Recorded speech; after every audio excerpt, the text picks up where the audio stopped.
And question number 1, there are actually a few little ways to work it, and some ways are trickier than others. I think one of the things that's a tad confusing about this problem is it's a little hard to tell what's been labeled. So this 106, because of this arc here, 106 is the measure of that entire arc. W, of course, is just this little piece. So if you somehow missed that or you weren't very clear, which I don't think it's particularly clear, you would be stymied on this question. But what we've got here is a linear pair. And so we can find the rest of this rotation around, right? And this is going to make this angle right here 74 degrees, since these two are supplementary. This angle is formed by a chord and a tangent. It is on the circle. So remember, that means that this angle is half of the arc that it intercepts, and it's intercepting arc YH. So if we double this, we get 148 for this arc.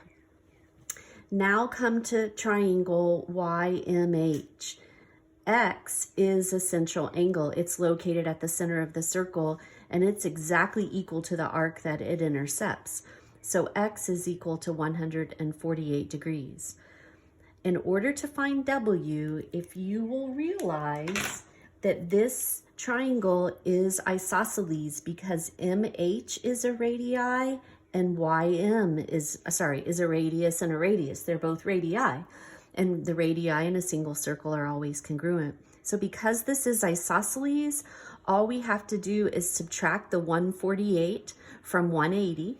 So 180 minus 148 leaves us with 32, and then we're going to split that between these two congruent base angles. That means that W has to be half of that, or 16 degrees. Number 2, this angle is the same exact we saw up here that was 74. It's formed by a tangent ray and a secant ray, but it is on the circle. So the measure of this angle is simply half of this major arc that it's intercepting. And half of 216 is 108 degrees. Number 3, we're trying to find the measure of minor arc TA.